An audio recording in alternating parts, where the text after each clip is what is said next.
مش قادرة اوصف لكم بعد ما اتغرفت شكلها عامل ازاي، عايزة تتاكل. بصوا بقى القوام، بصوا القوام ده، هي لسه سخنة كمان، لما بتبرد القوام بيكون مختلف تماما. بصوا الجمال، بالعيش البلدي بقى، جنبها اي نوع مخلل، جنبها طماطم مشققة، حاجة في منتهى الروعة. حلوة جدا جدا. جنبها بقى. السلام عليكم ورحمه الله وبركاته. ازيكم يا حبايبي، عاملين ايه؟ يا رب دايما تكونوا بخير. انا معاكم من قناه بيتي مملكتي. اللي اول مره يشوف قناتي يشترك في القناه ويفعل الجرس، ولو عجبك الفيديو لايك وشير عشان يوصلك مني كل جديد. النهارده ان شاء الله هنعمل اكله اقتصاديه حلوه جدا جدا جدا. طعمها تحفه للناس اللي بتحب الاكلات الشعبيه. اكله هتعجبكم قوي قوي. هنعمل مع بعض البصوره بطريقه سهله وبسيطه، مش هتاخد منك وقت ولا مجهود، وهتطلع معاكي تحفه وبجد هتعجبكم قوي. مقاديرنا بتاعه البصوره، تعالوا معايا يلا على البوتاجاز وهقول لكم المقادير. ده الفول، فول مدشوش بيتجاب من عند العطار. خلاص تمام. وانا نقعته بتاع ساعه ونص في ميه دافيه، وغسلته غسله حلوه جدا لحد ما الميه بتاعته بقت صافيه. بتبقى الميه بتاعته معكره، لا انا بفضل اغسله لحد ما الميه بتاعته بتبقى صفرة، تبقى صافيه لحد ما الميه بتاعته بتبقى صافيه. وتعالوا معايا بقى على النار هوريكم هنعمله ايه. معايا على النار الحله بتاعتي.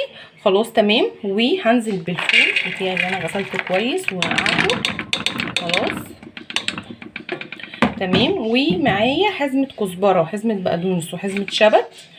تمام. معايا ربع طماطمايه مش كتير، ومعايا بصلايه متوسطه مقطعاها.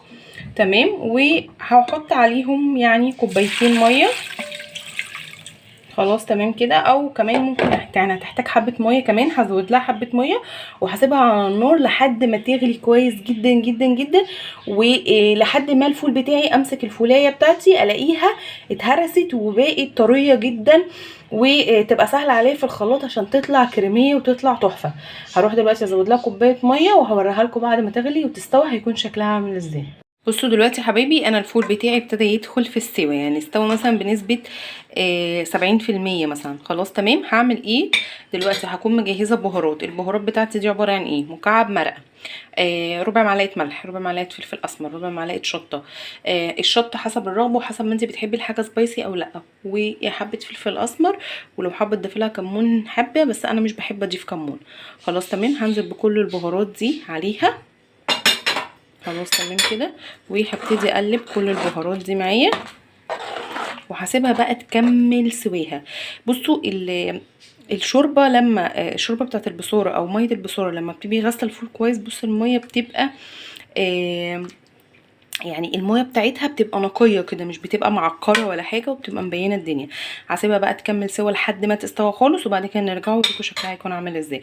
اللي انا حطيت البهارات في الوقت دوت عشان خاطر البهارات لما بتغلي كتير ساعات بتدي سنه مراره، فانا مش حابه كده. انا حابه ان انا احطها في اخر حبه في التسويه، هتنكهلي الشوربه وفي نفس او هتنكهلي ميه البصاره، وفي نفس الوقت مش هتمررهولي. خلاص تمام. ومش بحب برضو احط كمون لاني بحس ان هو بيديها سكه مراره، فانا برضو مش بحبه. يعني انا مش بحب اضيف لها كمون، بس اللي بيحب يضيف لها كمون عادي، يعني من الناس اللي من هواة الكمون ممكن بيخافوا من الانتفاخات بتاعه الفول والكلام ده كله، ممكن تضيفي لها ربع معلقه من الكمون، هتديكي برضو نكهه كويسه. خلاص تمام. هسيبها بقى لما تستوي وبعد كده نرجع تاني. وهي يا حبايبي البصوره بتاعتي بقى بعد ما استوت خالص، يعني بصوا منظر الفول استوى خالص ازاي. بصوا المنظر. هضربها بقى في الخلاط، هزودها حبه ميه وهضربها في الخلاط. تمام. لما بتستوي كده عايزه اقول لكم ريحتها تحفه على فكره. يعني هي ممكن في ناس بتحب تاكلها كده، بتغمسها بالعيش وهي كده. خلاص يعني زي الفوليه كده، يعني دي كده شبيهه للفوليه. خلاص تمام. انا بقى هضربها في الخلاط ونرجع مع بعض عشان اوريكم شكلها هيكون عامل ازاي. خلاص يا حبايبي، حله حطيت فيها ربع كوبايه من الزيت، معايا بصلتين هنا مقطعاهم شرايح او جوانح. خلاص تمام. جوليان كده. وحط عليهم رشه دقيق، وهبتدي بقى اشوح البصلايه دي لحد ما تبقى لونها ذهبي زي بصل الكشري كده، لحد ما هتبقى لونها ايه، لونها ذهبي. هبتدي اشوح البصل وهوريكم لما يبقى لونه ذهبي هيكون شكله عامل ازاي. بس يا حبايبي بصوا، انا حمرت البصل اهو، اخدت 3/4 البصله عشان خاطر التزيين، والباقي هنزل عليه بالبصاره بتاعتي اهيت. عايزه اقول لكم الريحه فظيعه فظيعه فظيعه. اديها تقليبه، هتبقى تاخد لها غلوتين على النار. خلاص تمام دوت. لو ولادك مش بيحبوا شكل البصل دوت ممكن ترجعي تديها ضربه في الخلاط او بالهاند بلندر. ارجعي لو ما عندكيش هاند بلندر ارجعي اديها ضربه في الخلاط، عشان البصل ده لو قطعه كبيره وولادك ما بيحبوهوش فممكن ترجعي تديله ضربه في الخلاط وهو الخليط لسه بارد، يعني هو الخليط كده بارد. ممكن ترجعي تديله ضربه في الخلاط. خلاص هسيبها تغلي غلوتين وبعد كده هنغرفها مع بعض وهنزينها بالبصل المكرمل التحفه اللي احنا عاملينه دوت، وهتبقى احلى اكله. هسيبها بقى لما تغلي واغرفها معاكم واوريها لكم شكلها هيكون عامل ازاي. مش قادره اوصف لكم بعد ما اتغرفت شكلها عامل ازاي، عايزه تتاكل. بصوا بقى القوام، بصوا القوام ده هي لسه سخنه كمان، لما بتبرد القوام بيكون مختلف تماما. بصوا الجمال. بالعيش البلدي بقى جنبها اي نوع مخلل، جنبها طماطم مشققه، حاجه في منتهى الروعه. حلوه جدا جدا. جنبها كده بقى ايه 15 رغيف كده ولا حاجه، وكولي بقى ايه وتمزجي على الجمال. حلوه قوي قوي قوي.